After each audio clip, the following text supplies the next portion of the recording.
भारताचे शिल्पकार, राष्ट्रनिर्माते, भारतीय संविधानाचे शिल्पकार, क्रांतिसूर्य, विश्वरत्न, बोधिसत्व, परमपूज्य डॉक्टर बाबासाहेब आंबेडकर यांना विनम्र अभिवादन. सामाजिक न्याय व विशेष सहाय्य विभागाच्या वतीने राज्यभर सामाजिक समता कार्यक्रम मोठ्या उत्साहात साजरा केला जात आहे. डॉक्टर बाबासाहेब आंबेडकरांच्या जयंतीच्या निमित्तानं समता, स्वातंत्र्य, न्याय, बंधुत्वाचा जागर गेल्या 6 एप्रिलपासून संपूर्ण राज्यभर होत आहे. आदरणीय अमोलजी अवलीकर सर, सहाय्यक आयुक्त समाज कल्याण नागपूर यांनी चंद्रपूर जिल्ह्यामध्ये ही संपूर्ण सप्ताहाचा एक नाविन्यपूर्ण प्रयोग त्यांनी इथे राबविले आणि या कार्यक्रमाच्या समारोपासाठी मला पात्र समजलं. त्यासाठी मी सरांचं सर्वप्रथम आभार मानतो. याच विभागामध्ये मी काम करतो आणि आपल्याच विभागातल्या एका महाविद्यालयाच्या प्राध्यापकाला प्रमुख अतिथी म्हणून बोलवायला मनाचा मोठेपणा लागतो एवढी करता. कारण असा मनाचा मोठेपणा फार अभावाने दिसतो. गेले 22 वर्ष या डिपार्टमेंटमध्ये मी काम करतो आणि माझं सुदैव की हा डिपार्टमेंट मला आतून पाहता आलं. त्याचं कारण म्हणजे माझे मार्गदर्शक आदरणीय इजेट खोब्रागडे सर या विभागाचे संचालक होते. त्याच्यामुळे इनसाईड स्टोरीजसुद्धा मला या विभागाच्या फार माहिती आहे आणि माझं काम पण जे थोडंफार प्रयत्न करतो. रामटेके सरांनी परिचय करून दिला. खूप मोठा परिचय आहे. खूप मोठा परिचय झाला की माणूस आकाशात उडतो आणि त्याची जमिनीची नाळ तुटते असा माझा अनुभव आहे. माझे मार्गदर्शक इजेट खोब्रागडे सर म्हणतात आपली नाळ जमिनीशी कधीही तुटू नये आणि म्हणून कोणाच्याही हवेत उडवल्यानं आपण उडू नये. आपलं बेसिक जे आहे ते मात्र आपण सांभाळत काम करावं. तेव्हा आम्ही आमच्या परीनं एक प्रयत्न करत असतो. थोडाफार प्रयत्न त्याला बऱ्यापैकी यश मिळालं. सरांच्या नेतृत्वात, सरांच्या मार्गदर्शनात ही एक संविधानाच्या जागृतीची चळवळ सुरू झाली आणि आनंद या गोष्टीचा पुन्हा मला आहे की सामाजिक न्याय विभागाच्या ज्या वास्तूमध्ये आपण बसलेलो आहोत त्यांनी उल्लेख केला. त्याचं बेसिक जे सुरुवातीचं डिझायनिंगचं आणि प्लॅनिंगचं काम आहे ते पण साहेबांच्या हातचं आहे. बरेचदा सामाजिक न्याय विभागात बसताना त्या पण गोष्टीचा एक अत्यानंद होतो की साहेबांच्या हातून ज्या काही चांगले कामं झाले त्याला आपण टच करू शकतो, तिथे आपण बसू शकतो, याचा पण एक वेगळाच आनंद आहे. याच्या कार्यक्रमाला उपस्थित आदरणीय अमोल यावलीकर सर, आदरणीय उपप्राचार्य टिकले सर, आदरणीय रामटेके सर, राठोड सर, या कार्यक्रमाला समाजकार्य महाविद्यालयाचे सर्व माझे सहकारी, वरिष्ठ सहकारी उपस्थित आहेत. बरेच वरिष्ठ, माझ्यापेक्षा वरिष्ठ इथे आहेत. म्हणजे मी जेव्हा शिकत होतो तेव्हा ते आमचा वायवा घ्यायला यायचे. अशी मंडळी इथे आहेत. मी कधी कधी अभिमानानं सांगतो की बाबा म्हणजे चंद्रपूर समाजकार्य महाविद्यालयाचा उल्लेख मला करावाच लागतो. त्याचं कारण की माझे PhDचे मार्गदर्शक क्रमांक 2 साकुरे सर, काही काळ मी त्यांच्या मार्गदर्शनात पण काम केलं आणि विद्यापीठाच्या अंतर्गत राजकारणामुळे माझं काही ते सिनॉप्सिस त्या काळात पास होऊ नाही शकलं. माझ्या PhDला आश्चर्य वाटेल इथे कोणालाही जेवढा कालावधी नसेल लागला तेवढा रेकॉर्ड ब्रेक कालावधी आहे. 20 वर्षात माझी 20 वर्षानंतर मला PhD मिळाली, ती आता मागच्या वर्षी. आणि मी सुरुवात केली होती 2001 मध्ये. आणि त्याच्यासाठी खोब्रागडे साहेब VCला भेटायला गेले होते एकदा आणि म्हणाले होते की हो तुमच्या महाविद्यापीठामध्ये जर एवढा कालावधी लागत असेल तर जरा कठीणच आहे. असो, त्या विषयावर आज आपण चर्चा करायची नाही. डॉक्टर बाबासाहेब आंबेडकरांच्या जयंतीच्या जागर आपण करत आहोत. त्या निमित्तानं आपण सगळे इथे एकत्र जमलेलो आहोत आणि गेले 10 दिवस या सप्ताहामध्ये वेगवेगळ्या कार्यक्रमांच्या माध्यमातून बाबासाहेबांच्या विचारांचा जागर करून त्यांना अभिवादन करण्याचा आपला प्रयत्न आहे. चांगलं आहे, असे प्रयत्न व्हायला पाहिजेत. जाणीवपूर्वक असे प्रयत्न होणे गरजेचे आहे की नाही. आता खरं म्हटलं तर महाराष्ट्र शासनाचा 5 एप्रिलचा GR होता आहे ना. 5 एप्रिलचा GR होता आणि 6 एप्रिलपासून कार्यक्रम लागले. खरं म्हटलं तर असे GR हे थोडेसे पूर्वी निर्गमित व्हायला पाहिजे, जेणेकरून अंमलबजावणी करणाऱ्या यंत्रणांना प्लॅनिंग करायला आणि त्याची प्रत्यक्षात एक्झिक्युशन करायला वेळ मिळेल, परंतु आपण ते सरकारी जी पद्धत आहे त्याच्यावर आपण काही आता बोलण्याची काही गरज नाही. बाबासाहेबांची 125वी जयंती पण मोठ्या थाटामाटामध्ये आपल्या राज्यात साजरी झाली होती. 125वी जयंती समता व सामाजिक न्याय वर्ष म्हणून साजरी व्हावी अशी संविधान फाउंडेशनचीच मागणी होती, जी मागणी राज्य सरकारनं आणि केंद्र शासनानं मान्य केली होती. आणि त्या निमित्तानं राज्यभर आणि देशभर चांगले कार्यक्रम झाले.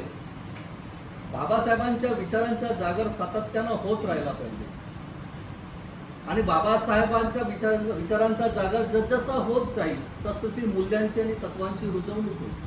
बाबासाहेबांचा जागर करणे म्हणजे काय, बाबासाहेबांचं नाव काय आम्हाला चमकवायचं नाहीये, आमची एवढी लायकीच नाही बाबासाहेबांचं नाव कुठे हे करायची. डॉक्टर बाबासाहेब आंबेडकर हे प्रचंड मोठं महाकाय सागर आहे, प्रचंड मोठं महापर्वत आहे, प्रचंड मोठं महावृक्ष आहे, ज्याच्या कुठल्याही फांदीवर बसण्याची आमची अजूनही पात्रता नाहीये.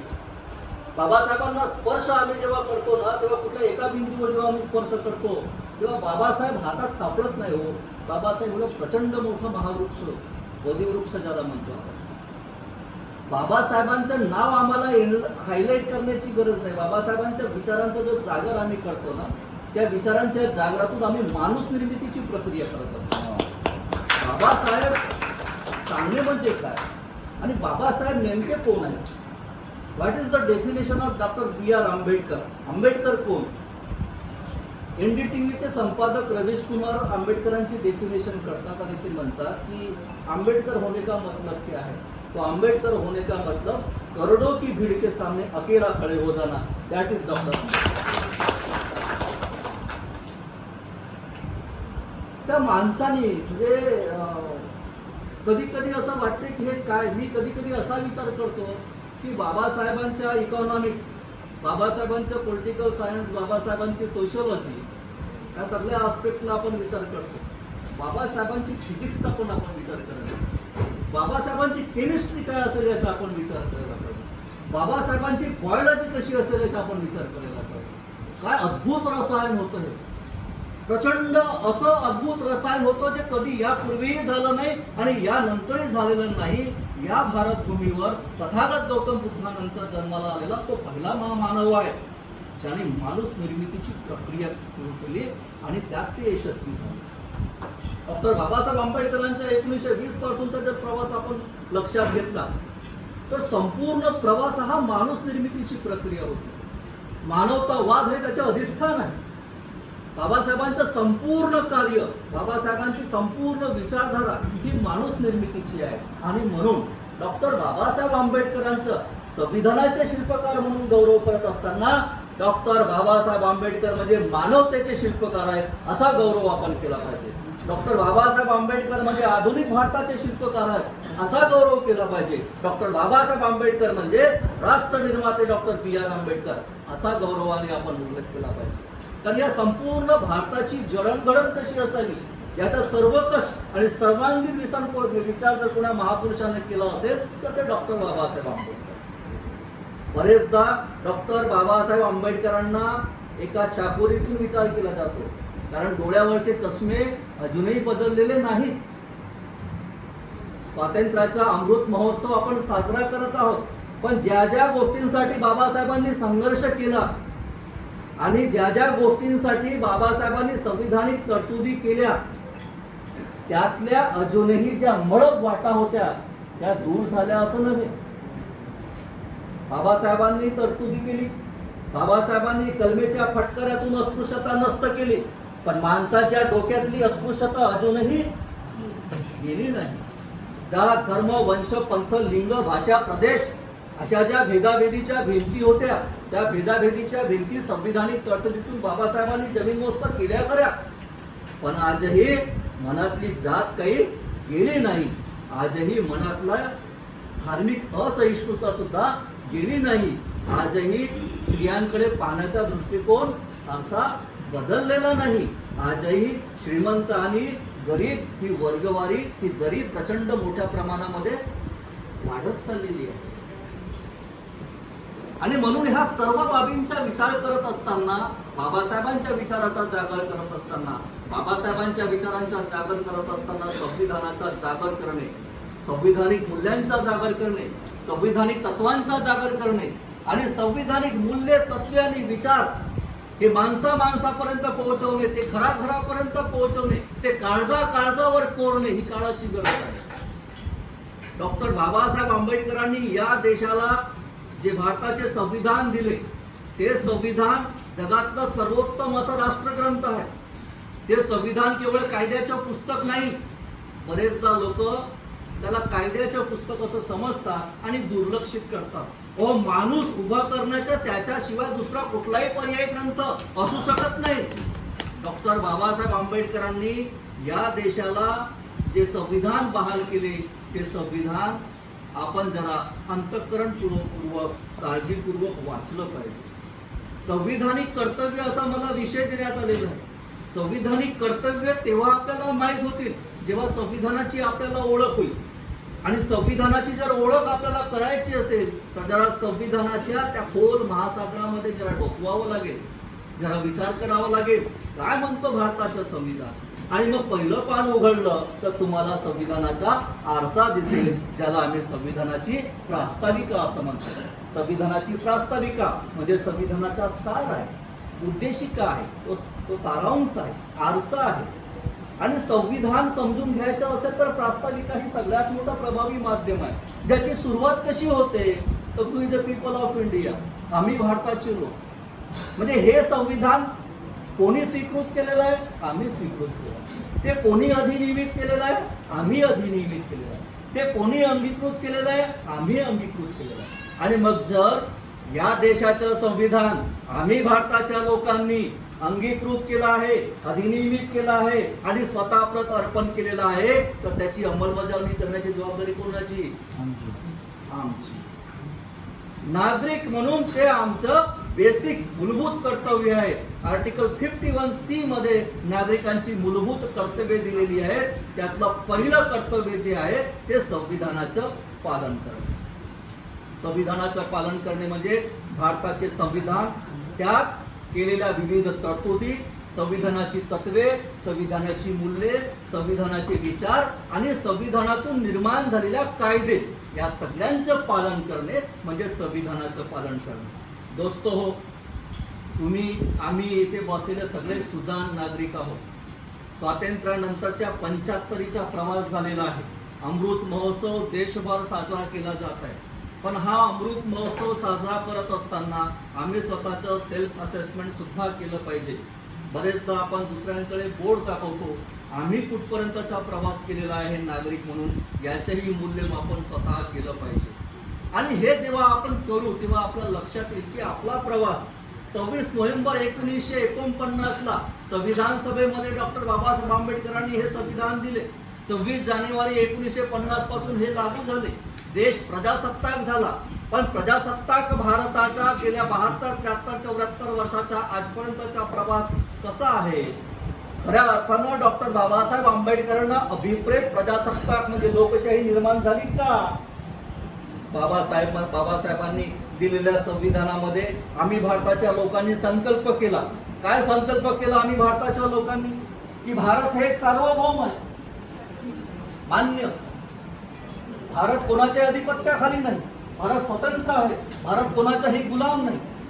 पण भारत हा समाजवादी, धर्मनिरपेक्ष, लोकशाही गणराज्य घडवण्याचा संकल्प होता आपला, लोकशाही गणराज्य. त्यासोबतच सर्वांना आर्थिक, सामाजिक आणि राजनैतिक न्याय, त्यासोबतच राष्ट्राची एकता आणि एकात्मता, बंधुता प्रवर्धित करण्याचा संकल्पपूर्वक आपण निर्धार केला. आता हा निर्धार जेव्हा 26 नोव्हेंबर 1949ला आपण केला तर या निर्धाराची पूर्तता करण्याची जबाबदारी कोणाची होती? आपण बरेचदा यंत्रणेला दोष देतो. मी पण व्यवस्थेवर लिहितो, व्यवस्थेवर बोलतो. मागच्या 15 दिवसापूर्वी व्यवस्था आणि माणूस असा एक लेख माझ्या दैनिक सकाळमध्ये प्रसिद्ध झाला होता. पण दोस्तो, जेव्हा आम्ही भारताचे लोक संविधानानं निर्माण केलेल्या यंत्रणेकडे पाहतो तेव्हा नागरिक म्हणून आपल्याही यंत्रणेकडे पाहिलं पाहिजे की या सगळ्या गोष्टींचा संकल्प जेव्हा आपण केला तेव्हा त्याचं इम्प्लिमेंटेशन प्रत्यक्षात व्हावं, यासाठी नागरिक म्हणून आम्ही आमच्या भूमिका काय पार पाडल्या. की राष्ट्राची एकता आणि एकात्मता याचा संकल्प आपण केला, सर्वांना समान न्याय मिळेल, सामाजिक, आर्थिक व राजनैतिक न्याय मिळेल. म्हणजे ह्या तीन फार मोठ्या वेगवेगळ्या गोष्टी आहेत. म्हणजे बोलायला फार सोपे असतात, सामाजिक न्याय, आर्थिक न्याय, राजनैतिक न्याय, पण या संकल्पना वास्तवात उतरवण्यासाठी नागरिक म्हणून आपली भूमिका फार महत्वाची आहे.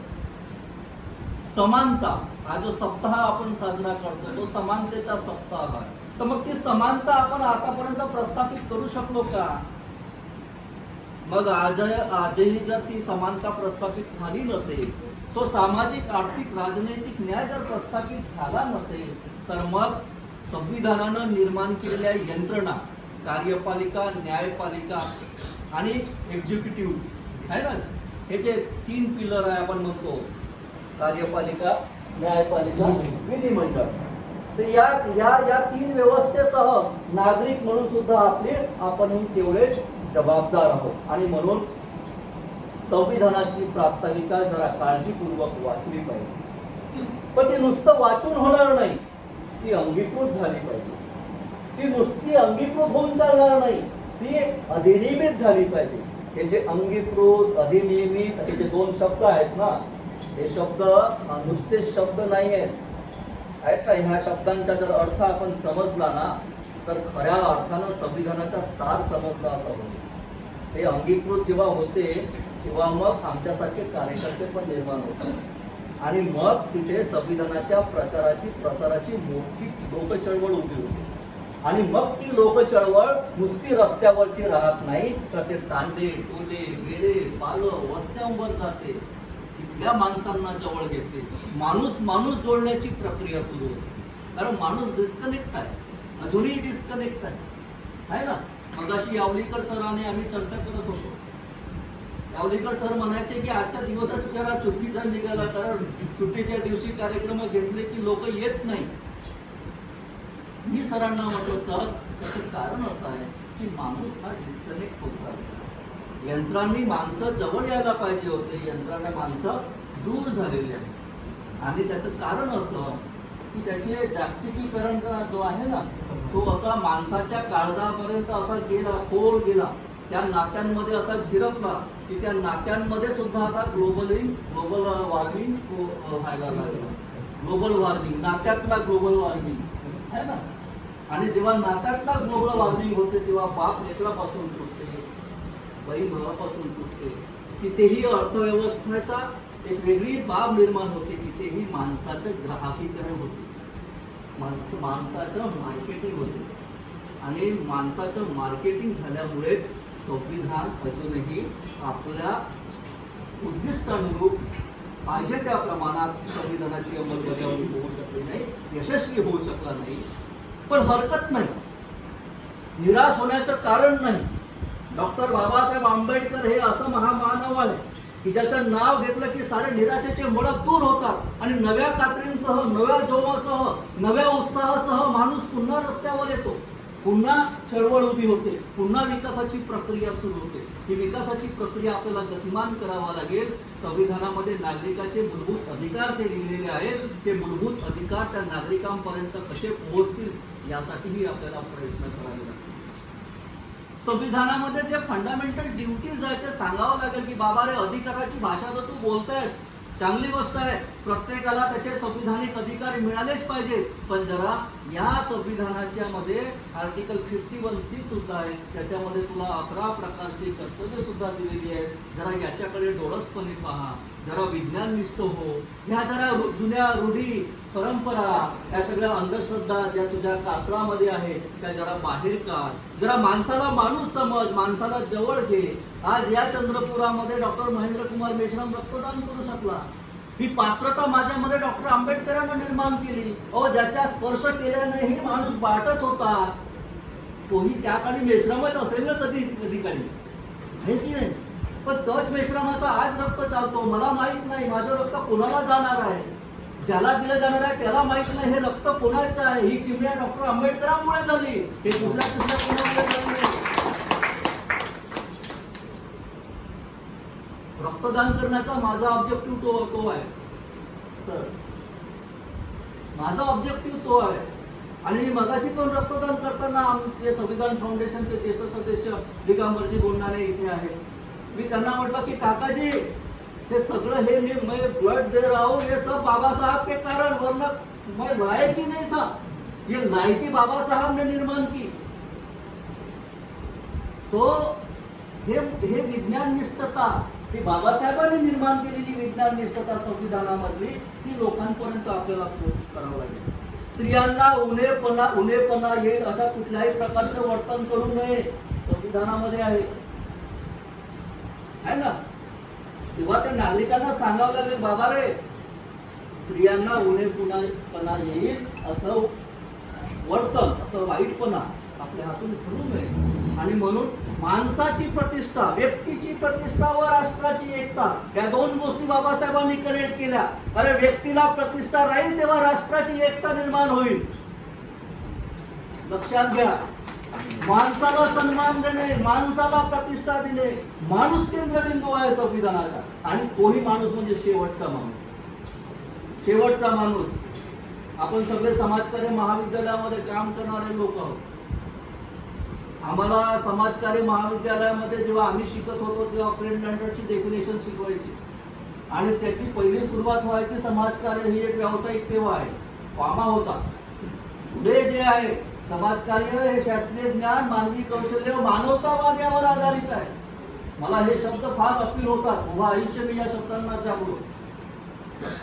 हे शास्त्रीय ज्ञान जे आहे ना, समाजकार्याला जे अधिष्ठान आहे, डॉक्टर बाबासाहेब आंबेडकरांचं पण कंट्रीब्युशन आहे। हा जो मानवतावाद समाजकार्य व्यवसायाने स्वीकारला आहे ना, तो डॉक्टर बाबासाहेब आंबेडकरांच्या अथंग संघर्षातून घेतलेला आहे। तेव्हा हा मानवतावाद आपण जोपासला पाहिजे। संविधानाच्या प्रत्येक कलमांमध्ये तुम्ही जा, तुम्हाला मानवतावाद करून दिसेल।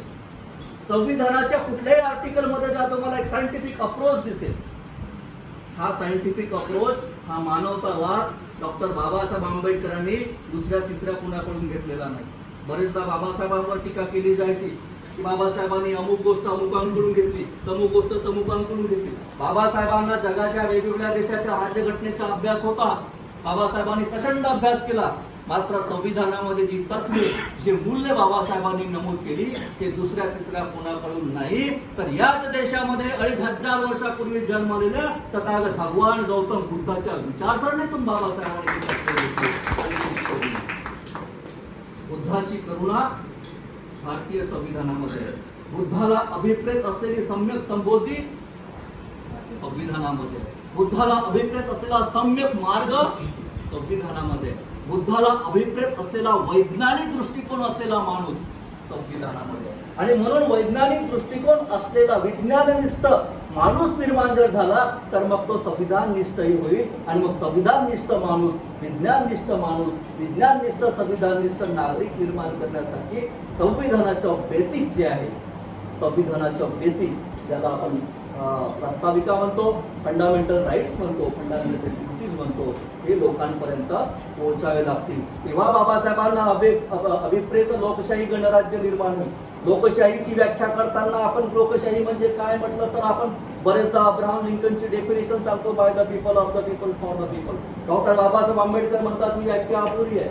डॉक्टर बाबासाहेब आंबेडकर लोकशाहीची व्याख्या करतात, आणि बाबासाहेब आंबेडकर म्हणतात लोकांच्या आर्थिक व सामाजिक जीवनात क्रांतिकारक बदल घडवून आणणारी शासन पद्धती म्हणजे लोकशाही। आणि हे यामध्ये म्हणतात रक्ताचा एकही थेंब सांडू न देता। हे सगळ्यात महत्वाचं आहे की लोकांच्या आर्थिक आणि सामाजिक जीवनामध्ये बदल घडवणारी, परिवर्तन घडवून आणणारी, आमूलाग्र परिवर्तन करणारी, क्रांतिकारक बदल करणारी अशी शासन पद्धती। आणि त्यातही रक्ताचा थेंब न सांडता। अनेक क्रांत्या झाल्या जगामध्ये, पण नरसंहारही तेवढाच झाला, हिंसाही तेवढीच झाली। बाबासाहेबांची क्रांती ही अहिंसेवर आधारित आहे, बुद्धाची करुणा त्यामध्ये, बुद्धाचा विचार त्यामध्ये आहे। आणि म्हणून बाबासाहेब आंबेडकरांना अभिप्रेत परिवर्तन जर करायचं असेल तर आर्थिक आणि सामाजिक आणि राजनैतिक न्याय प्रस्थापित करावा लागेल, त्याशिवाय होणार नाही। राजनैतिक न्याय तर मिळाला। 26 जानेवारी 1950 ला गणराज्य दिन जो आपण साजरा करतो, डॉक्टर बाबासाहेब आंबेडकरांनी 25 नोव्हेंबर 1949 ला संविधान सभेमध्ये जे अंतिम भाषण दिलं होतं त्यामध्ये बाबासाहेब म्हणाले होते की 26 जानेवारी 1950 ला आपण एका विसंगतीयुक्त परिस्थितीमध्ये प्रवेश करीत आहोत। या दिवशी आपल्याला राजनैतिक समता तर प्राप्त होईल, कारण वन वोट वन व्हॅल्यू ही प्रक्रिया सुरू होईल, एक मत एक मूल्य ही प्रक्रिया सुरू होईल. मात्र सामाजिक आणि आर्थिक समानतेचं काय? जर आपण सामाजिक आणि आर्थिक समानता प्रस्थापित करू शकलो नाही तर महत्प्रयासानं निर्माण केलेला लोकशाहीचा हा डोलारा, यामुळे जे लोक व्हिक्टिमाइज होतील ते उद्ध्वस्त केल्याशिवाय राहणार नाही. हा गंभीर इशारा डॉक्टर बाबासाहेब आंबेडकरांनी त्या काळामध्ये दिला होता. बाबासाहेबांच्या 25 नोव्हेंबर 1949 जे भाषण आहे ते ऐतिहासिक भाषण आहे. संविधान समजून घ्यायचं असेल तर बाबासाहेबांच्या 25 नोव्हेंबरचं अंतिम भाषण आणि 17 डिसेंबर 1946 ला संविधान सभेमध्ये दिलेलं पहिलं भाषण, हे दोन भाषण आपण जरूर वाचावं. त्यात राष्ट्र कसं निर्माण होईल आणि राष्ट्र निर्माण करण्यासाठी आपली भूमिका व योगदान काय राहील याचा उल्लेख आहे. आता हे आर्थिक आणि सामाजिक न्याय प्रस्थापित करायचं जर असेल तर आपली ही सगळ्यात महत्वाची जबाबदारी आहे. समाजकार्य महाविद्यालयाची लोक इथे आहेत आणि समाजकार्य विभागाची लोक आहेत. आर्टिकल 46 तुम्ही सगळ्यांनी ऐकलं असेल, वाचलं असेल, आहे ना. सामाजिक न्याय विभाग ज्या कलमातून निर्माण झाला तो आर्टिकल 46 काय म्हणतो? आर्टिकल 46 राज्य हे दुर्बलेतर जनवर्ग आणि विशेषतः अनुसूचित जाती जमाती यांचे विशेष काळजीपूर्वक हित संवर्धन करेल आणि त्यांचे कोणत्याही प्रकारचे शोषण होणार नाही याची काळजी घेईल. ते ह्या आर्टिकल 46 नुसार आपल्याला या दुर्बल घटकांचं प्रोटेक्शन करायचं. नुसतं प्रोटेक्शन करायचं नाही, केअरटेकिंग करायचं. नुसतं केअरटेकिंग करायचं नाही तर सस्टेनेबल डेव्हलपमेंटच्या दिशेनं काम करायचं आहे. आणि म्हणून सामाजिक न्याय विभागाची निर्माण झालं. डॉक्टर बाबासाहेब आंबेडकरांच्या प्रयत्नांची फलनिष्पत्ती आहे सामाजिक न्याय विभाग. जर तुम्ही समाज कल्याण विभागाचा जर इतिहास पाहिला, स्टार्ट कमिशनच्या पूर्वी तिकडे त्या इतिहासामध्ये जर डोकावले तुम्ही तर तुम्हाला दिसेल की बाबासाहेबांनी या डिपार्टमेंटच्या निर्मितीमध्ये सुद्धा प्रचंड मोठं योगदान दिलेले आहे. आणि मग बाबासाहेबांचं विजन आहे ते आर्टिकल 46 मधून. बाबासाहेब तुम्ही पहा, बाबासाहेबांना काय अपेक्षित आहे ते इथे माणूस उभा करण्याची बाबासाहेबांची प्रक्रिया आहे. तो शिकला पाहिजे, त्याला रोजगार मिळाला पाहिजे, त्याला अन्न वस्त्र निवारा शिक्षण आरोग्य ह्या मूलभूत सुविधा मिळाल्या पाहिजेत. आर्टिकल 38 मध्ये कल्याणकारी राज्याची संकल्पना बाबासाहेबांनी तिथं नमूद केली. सम्राट अशोकाच्या विचारधारेतून आणि त्याच्या राज्यकारभारातून प्रेरित झालेली ही आर्टिकल 38 ची कन्सेप्ट आहे. आणि पुढे 46 मध्ये त्या माणसाच्या शैक्षणिक हित संवर्धन, त्याच्या आर्थिक हित संवर्धन, त्याचं सामाजिक हित संवर्धन, त्याच्यासोबत जी बाबासाहेबांना माहित आहे की इथं शोषणाची एक वेगळी व्यवस्था आहे, इथं शोषणाची एक वेगळी परंपरा आहे, त्यामुळे याच्या कोणत्याही प्रकारचं शोषण होऊ नये याची सुद्धा काळजी करण्याचे directive principle of state policy मध्ये डॉक्टर बाबासाहेब आंबेडकर नमूद करतात. किंवा दोस्तो, संविधानिक तरतुदी आहेत, प्रचंड तरतुदी आहेत. त्या तरतुदीच्या अधीन राहून अनेक योजना झाल्या, अनेक योजना निर्माण झाल्या. सामाजिक न्याय विभागाच्या योजनांकडे जर आपण पाहिलं पाहिजे, आहे ना. सामाजिक न्याय विभागाच्या योजनांचा अभ्यास केला पाहिजे, त्याचं स्टेटस जे आहे ते पण आपण माहीत करून घेतलं पाहिजे. टीका करायची म्हणून नाही, इंटरव्हेन्शन करायचं म्हणून, आहे ना. आपली भूमिका आहे. आपल्याला जर काय आयडेंटिफाय होतं तर आपण सांगू शकतो, आपण अभ्यास करू शकतो. कर्मवीर दादासाहेब गायकवाड स्वाभिमान व सबलीकरण योजनेचा सोशो इकॉनॉमिक स्टेटस आजचं काय आहे? रमाई घरकुल योजनेचं सोशो इकॉनॉमिक स्टेटस आजचं काय आहे? भारत सरकार पोस्ट मॅट्रिक स्कॉलरशिपची अवस्था काय आहे? स्वाधार योजनेची स्थिती काय आहे? स्वाधार योजनेमध्ये काय कमतरता आहे? स्वाधार योजना अजून बळकट कशी करता येईल? रमाई महिला सक्षमीकरण योजना ही महिलांपर्यंत चांगल्या पद्धतीने कशी पोहोचेल? त्यातून महिला सक्षम कशी होईल? तिची उद्योजकता विकास कसा होईल? तिचा आर्थिक स्तर कसा वाढेल? शेड्यूल कास्ट शेड्यूल ट्राईबचा माणूस दारिद्र्य रेषेच्या वर कसा येईल? तो मुख्य प्रवाहामध्ये कसा येईल? जो दुर्बल आहे, जो वंचित शोषित पीडित आहे तो मेन स्ट्रीम मध्ये कसा येईल? आजही समाजाचा प्रचंड मोठा घटक हा समाजाच्या मुख्य प्रवाहापासून दूर आहे. आम्ही 11 एप्रिलला महात्मा फुलेंची जयंती एका महागारुडी वस्तीवर साजरी केली. 4000 लोकसंख्या आहे, 400 कुटुंब आहेत आणि नागपूर हे उपराजधानीचे ठिकाण आहे. उपराजधानीच्या ठिकाणी महागारुड्यांची वस्ती अतिशय भयान वास्तवामध्ये जगत आहे. शिक्षण नाही, आरोग्य नाही, स्वच्छता नाही, अंधश्रद्धा पसरलेली आहे, विकासापासून दूर आहे. उपराजधानीच्या ठिकाणी जर महागारुडी समाजाची अशी अवस्था असेल तर गडचिरोलीच्या आमच्या गोंड माडिया लोकांकडे कोण पाहतो? गडचिरोली जिल्ह्यात काम करण्याची मला संधी मिळाली, तेव्हा त्याला कळलं पाहिजे भारत माझा देश आहे. विनागुंडा कुवाकुळीमध्ये अबुजमाळ पहाडावर राहणारा त्या बडा माळ्याला माहित पाहिजे. त्याला विचारा आज तुझ्या देशाचं नाव काय आहे, त्याला माहित नाही. आपण म्हणतो भारत माझा देश आहे, त्याने म्हटलं पाहिजे भारत माझा देश आहे, तर संविधान यशस्वी झाला असं म्हणता येईल. डॉक्टर बाबासाहेब आंबेडकर म्हणायचे की घटना कितीही चांगली असली तरी ते राबवणारे लोक कोण आहेत यावर ते अवलंबून असते. चांगले असेल तर चांगलं होईल, वाईट असेल तर घटनेचे मातेरे होते. आपण ठरवावं आपल्या घटनेचं यशापयश हे आपल्यावर अवलंबून आहे. आणि म्हणून बाबासाहेब आंबेडकरांनी दिशानिर्देशित केलेला मार्ग, बाबासाहेब आंबेडकर केवळ शेड्यूल कास्ट आणि शेड्यूल ट्राईब पर्यंत मर्यादित ठेवू नये. आंबेडकरांना दलितांचे नेते म्हणून आपण फार संकुचित करतो. अहो, आंबेडकर हे राष्ट्र निर्माते होते. 1920 पासूनच्या घडामोडी तुम्ही जरा लक्षात घ्या.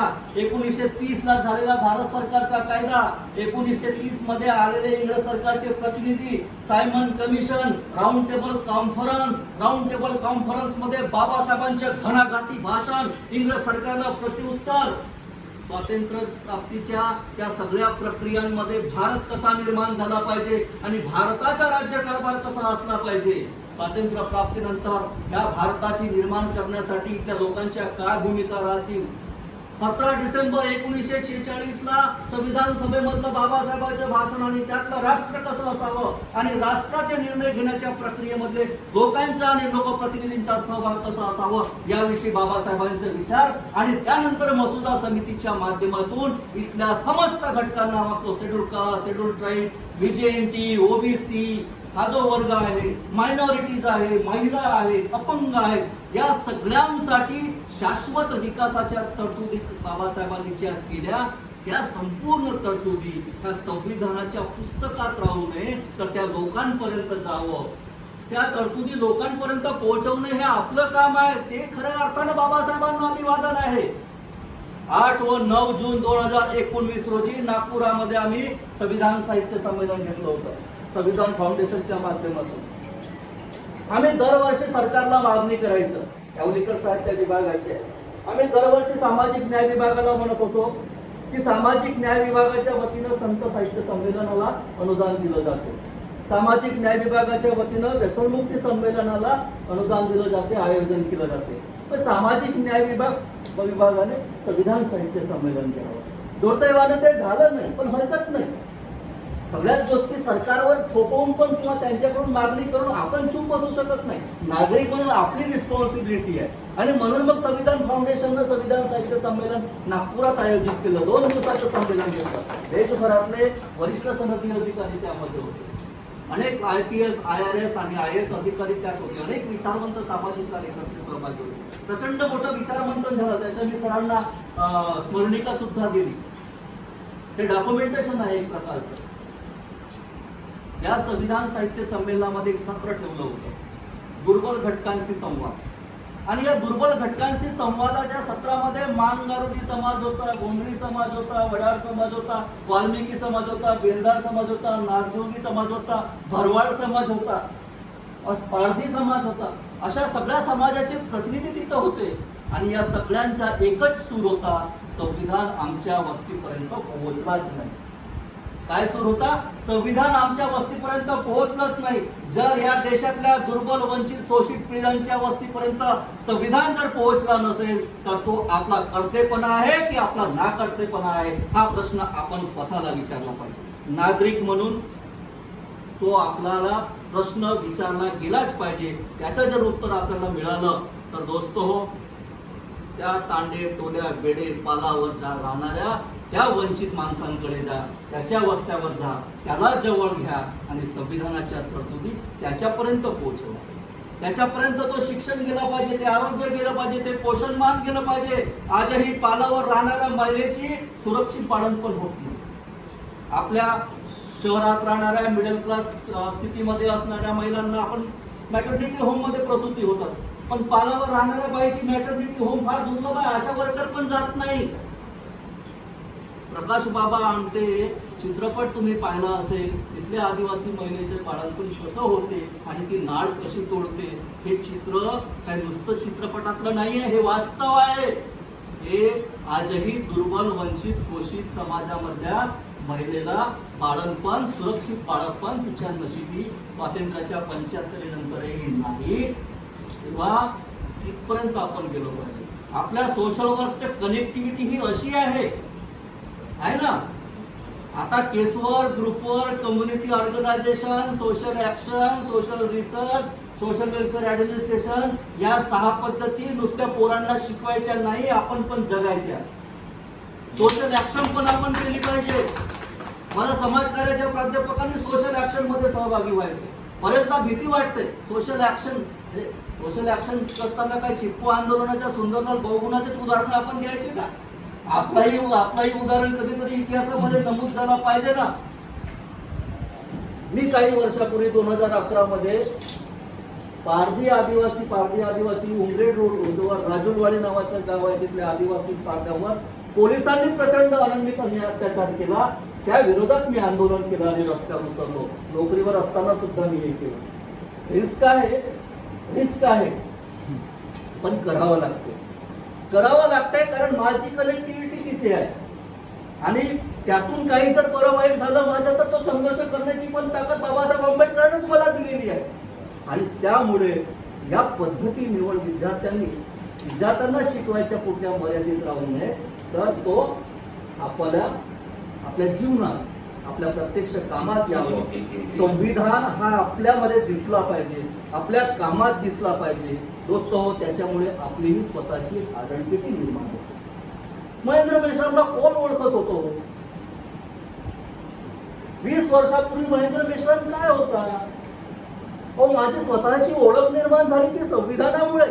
आज तुम्ही मला इथं बोलवलं ते माझ्या संविधानिक कामामुळे. अदरवाईज प्राचार्य खूप आहेत महाराष्ट्रामध्ये, किती कॉलेज आहे, प्राध्यापक खूप आहेत. पण तुम्ही महेंद्र कुमार मेश्रामला बोलवलं इथं, त्याचं कारण असं की हा माणूस संविधानिक काम करतो, संविधानाच्या प्रचारासाठी काम करतो. ही आयडेंटिटी तुमच्या मध्ये निर्माण झाली. तुम्ही तो माझा सन्मान ठेवला आणि मला इथे बोलवलं. संविधान हा माणसाची आयडेंटिटी निर्माण करतो.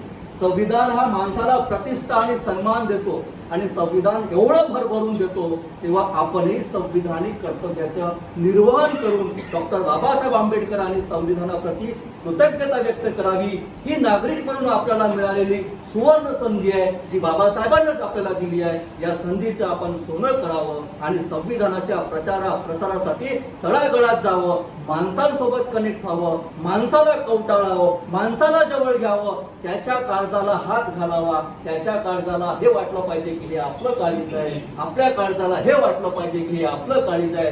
2 काळीज जेव्हा कनेक्ट होतील तेव्हा माणूस उभा होईल. जेव्हा माणूस उभा होईल तेव्हा समाज उभा होईल आणि जेव्हा समाज होईल तेव्हा राष्ट्र निर्माण होईल. राष्ट्र निर्माणाच्या प्रक्रियेत आपण सर्वांनी सहभागी व्हावं असं आवाहन मी या ठिकाणी आपल्याला करतो. आपण सगळ्यांनी मला ऐकून घेतलं, या ठिकाणी मला बोलवलं, माझा सन्मान केला, याबद्दल मी आदरणीय नितीनजी रामटेके आमचे मित्र आहेत.